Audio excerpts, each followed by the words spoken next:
Hi friends, आज लाए हैं पॉलिनोमियल का थर्ड पार्ट। ठीक है, तो इस कल बताया था कि हमने जो हमारे पास शून्यांक होते हैं उनका योगफल गुणनफल से कैसे द्विघात बहुपद बनाया जाता है, उसको कैसे सोल्व किया जाता है।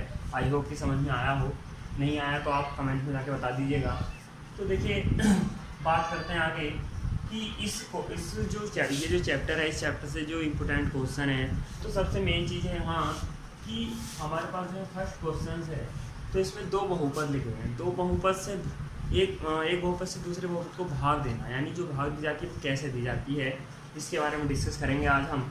तो देखिए भाग देने के लिए सबसे पहले तो मैंने आपको पहले भी यूक्लिड एल्गोरिथम जो थी उसके बारे में बात कर लेते हैं। वो क्या थी, p of x is equal to क्या था, g of x into q of x plus r of x. ये तो था पी ऑफ एक्स और जी ऑफ एक्स। एक था, इनमें क्या होता है कि एक ये होता है भाज्य, ये होता है भाजक, भागफल और शेषफल। ठीक है, इसके बाद बात करते हैं। तो अब देखिए यहाँ हमारे पास केवल ये दो चीज़ें होती हैं, बाकी ये दोनों चीज़ें यहाँ निकाल कर देनी होती हैं। तो सब इसको तो यहाँ से हटा दीजिए।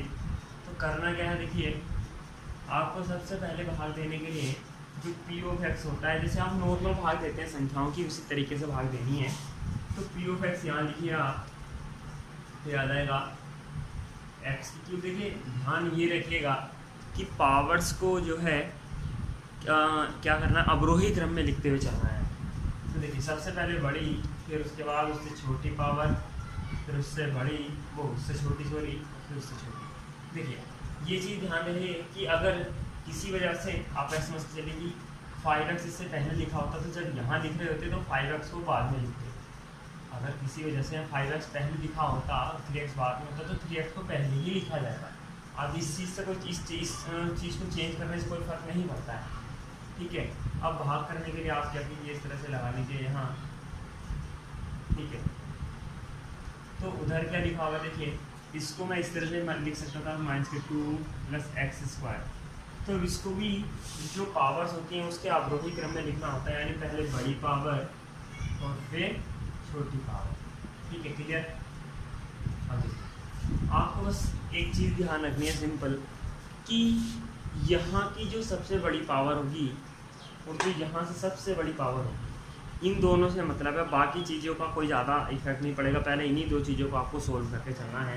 तो यहाँ सबसे बड़ी पावर क्या है, x की पावर। सबसे बड़ी पावर का टर्म क्या लिखा हुआ है, x की पावर 3, और यहाँ सबसे बड़ी पावर का टर्म x। यहाँ का जो सबसे बड़ी पावर का टर्म था x की पावर 3 था, और यहाँ क्या था x²। तो यहाँ का जो टर्म है उससे इस टर्म को डिवाइड कर दीजिए, कितना बचेगा x। ये आपका x क्या हुआ, ये जो आप q ऑफ x निकालते नहीं, भागफल निकालते हैं, इसका पहला टर्म x। ठीक है, जिसको आपने भाग दिया उसके नीचे उसको ऐसे का ऐसे लिख दीजिए।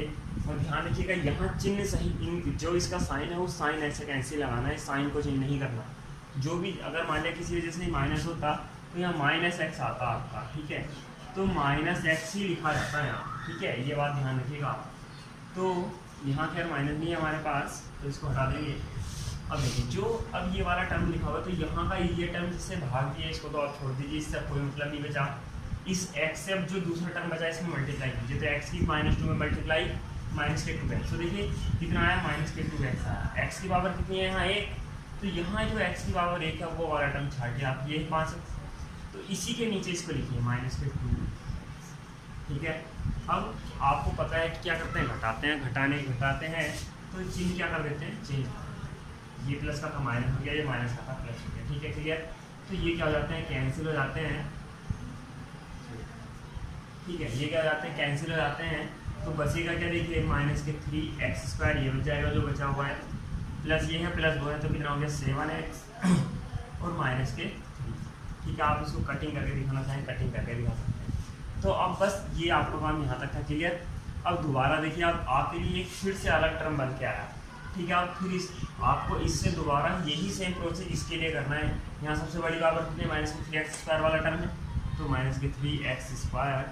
यहाँ कितना है, x² है, कितना है x² से x² कट जाएगा, तो बचेगा क्या यहाँ सोल्व करने के लिए -3। तो -3 यहाँ आपका आ जाएगा। अब जिसको भाग दी थी उसके नीचे उसको तो ऐसे लिख लिया जाता है, फिर इसकी गुणा कर ली जाती है, इसमें तो कितना आ जाएगा +k²। चिन्ह उल्टे कर दीजिए, कट जाएगा, 7x यहाँ बचेगा और माइनस के लाइन नहीं बचेगा। अब देखिए होता क्या है, पता कैसे चलेगा आपको कि कहाँ तक भाग करनी है, तो पता ये चलेगा, देखिए यहाँ पावर कितनी है इस बहुपद की x की 1 है और यहाँ कितनी है 2। तो जब यहाँ से ये जो पावर है यहाँ की, इस पॉलिनोमियल की जो पावर है, जो डिग्री है, तो इसकी जो डिग्री होगी वो इससे ज़्यादा है।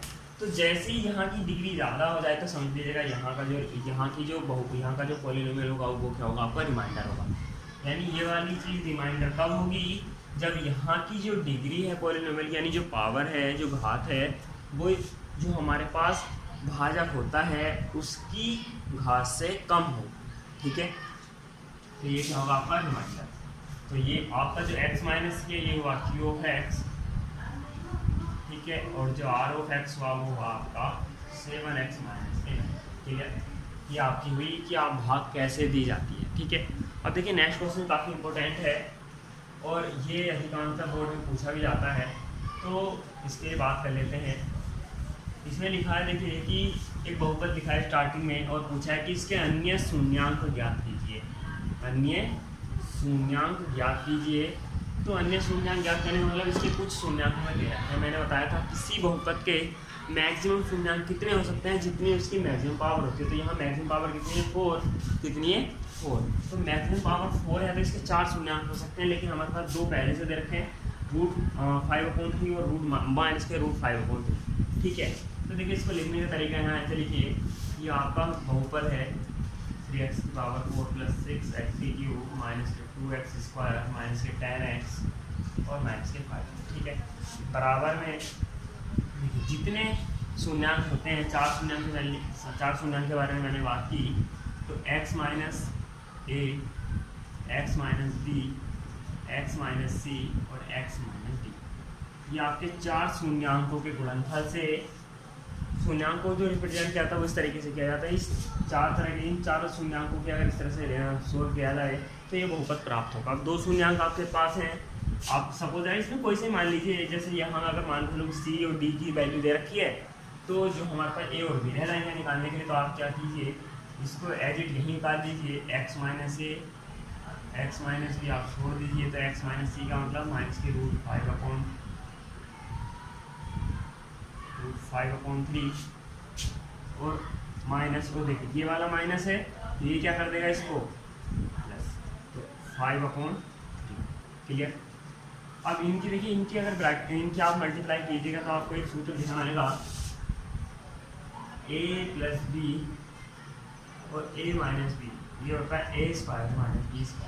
तो एज इट इसके अकॉर्डिंग अगर सोल्व करेंगे तो x² - √5/3 का होल स्क्वायर करेंगे 5/3 आ जाएगा, यानी √5/3 का वर्ग 5/3 ही आएगा, क्योंकि जब हम √5/3 में √5/3 की मल्टीप्लाई करेंगे तो 5/3 ही आ जाएगा। ठीक है, क्लियर। अब देखिए, तो यानी इसका मतलब क्या हुआ, देखिए ये तो मैंने केवल आपको सूत्र लिखा था और ये से लिखा कि आपको ये पता चल जाएगी कहाँ से आएगा, तो मैं इस बार यहाँ से हटा देता हूँ। बाकी ये वाली लाइन ऐसी, ये x minus a, x minus भी आप ऐसे लिखिएगा और ये ब्रैकेट में इस पर लिखिएगा। अब हमें इन दोनों के मान निकालने, तो हमारे पास ये मल्टीप्लाई में तो लिखा हुआ है, मल्टीप्लाई वाली चीज़ कहाँ चली जाती है भाग में, तो x minus a, x minus b equal to बहुपद आ जाएगा ये वाला 3x की पावर 4 प्लस 6x³ माइनस के 2x की पावर 2 माइनस 10x माइनस के 5 और अपोन में आ जाएगा x² माइनस के 5। ठीक है, देखिए अब इसको हमें भाग देनी है, क्या देनी है, भाग देनी है। x² - 5/3 से बहुपद को भाग दीजिए, तो ये लिखिए x² - 5/3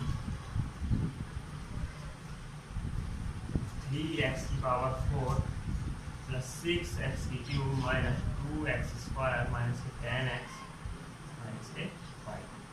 ओके, सबसे पहले मैंने क्या बताया था आपको कि यहाँ का सब मैक्सिमम जो पावर होती है उसका टर्म लिखिए, तो कितना आएगा 3x की पावर 4, यहाँ कितना x² है, तो आप सोल्व कीजिएगा तो कितना आएगा 3x² आपका बचेगा, तो 3x² आप यहाँ लिखिए। ठीक है, और जिसको आपने डिवाइड किया उसके नीचे तो आप ऐसे लिख लीजिए, और यहाँ का केवल एक टर्म बचा हुआ 5/3, इसलिए इसकी मल्टीप्लाई कीजिए, तो इसमें जब 5/3 की आप मल्टीप्लाई करेंगे तो कितना आएगा, 3 से 3 कट जाएगा, 5x² बचेगा, क्योंकि यहाँ माइनस है तो माइनस का आएगा, तो माइनस के 5x²। x³ वाले टर्म के नीचे तो हम लिखेंगे नहीं क्योंकि स्क्वायर वाला टर्म, तो माइनस से चेंज कर दीजिए, cancel, 6x³ plus 3x² minus के 10x माइनस के 5। दोबारा डिवाइड कीजिएगा आप 6x³ के लिए, तो 6x³ के लिए जब आप डिवाइड करेंगे तो याद आएगा x² से जब आप डिवाइड करेंगे इसको 6x, ठीक है, तो 6x यहाँ लिख लीजिए प्लस का, ठीक है, और यहाँ आ जाएगा 6x³, इसमें मल्टीप्लाई कीजिए, 6x में माइनस 5/3 का मल्टीप्लाई करेंगे तो 3 दूनी 6 माइनस के 10x आ जाएगा, ठीक है, कितना आएगा, माइनस के 10x, तो माइनस के 10x, ठीक है। अब देखिए यहाँ माइनस यहाँ प्लस, कैंसिल और ये कैंसिल, कितना बचेगा, 3x² माइनस के 5 बच जाएगा वहाँ से। अब यहाँ देखिए x² है, तो इसको सोल्व कर लीजिए, अलग से देखिए ये आ जाएगा 3x² लिखा हुआ है, x² से आप डिवाइड करेंगे तो कितना आ जाएगा, 3 बचेगा केवल, इसमें माइनस के 5/3 से आप मल्टीप्लाई करेंगे तो कितना आ जाएगा, माइनस के 5 केवल, तो जो बचा था 3 वो यहाँ लिख लीजिए, प्लस का जो इसके नीचे तो सोल्व में ऐसे आ जाएगा, लेकिन उसके जो मल्टीप्लाई करके वही आ जाएगा, चेंज कितना बचा 0। तो देखिए हमारे पास इस चीज़ को सोल्व करके कितना आया, ये चीज़ निकल के आई है, तो इसका मतलब यहाँ आपके पास बचा x माइनस a और x minus b is equal to, solve करने के बाद 3x² प्लस 6x प्लस 3, मैंने इसको कल की तरह सोल्व कीजिए, 3 या 9, जब आप 3 की मल्टीप्लाई करेंगे 3 में, तो इसको जब सोल्व करेंगे तो आ जाएगा 3x² प्लस 9 था, 3 या 9, ठीक है, तो 3 एक भाग में आ जाएगा, 3 गुणा 1 में आ जाएगा, तो 3 ये हो गया और 3 ये हो गया, दोनों को जोड़ के 6 आ जाएगा, बीच में है तो 3 + 3 इंटू एक्स प्लस 3, ये आ जाएगा 3x² प्लस 3x और प्लस 3x प्लस 3। कॉमन निकालिए, स्टार्टिंग में ही 3x कॉमन निकल जाएगा, x + 1 बचेगा, ठीक है। अब सेम टू सेम यहाँ ऐसे लिख लीजिए x + 1, और मैंने कल की तरह जो सोल्व करके बताया था कि आप इस 1 से 3 को डिवाइड करेंगे तो प्लस का 3 ही आएगा, तो x + 1 3x प्लस, ठीक है। अब देखिए शून्यांक निकालने के लिए इसको अलग से 0 के बराबर लिख लीजिए, तो x + 1 को इक्वल टू 0 रखेंगे तो कितना आ जाएगा, x बराबर -1, इसको रखेंगे 3x + 3 बराबर 0, तो 3x इज इक्वल टू -3 और x बराबर -, ठीक है। तो ये थे आपका ये क्वेश्चन काफ़ी इंपॉर्टेंट है, और इसके जैसा एक एग्जांपल भी है, तो आप एग्जांपल भी सॉल्व करके देखिएगा। इसी से पहले जस्ट एग्जांपल है √2, उसके √2 और -√2 दो रूट हैं, उसके जो शून्यांक दे रखे हैं, तो ये आपको अगर क्वेश्चन समझ में आया तो आप कमेंट में जाके बताइएगा। और thank you for watching, like और सब्सक्राइब शेयर करना ना भूलें।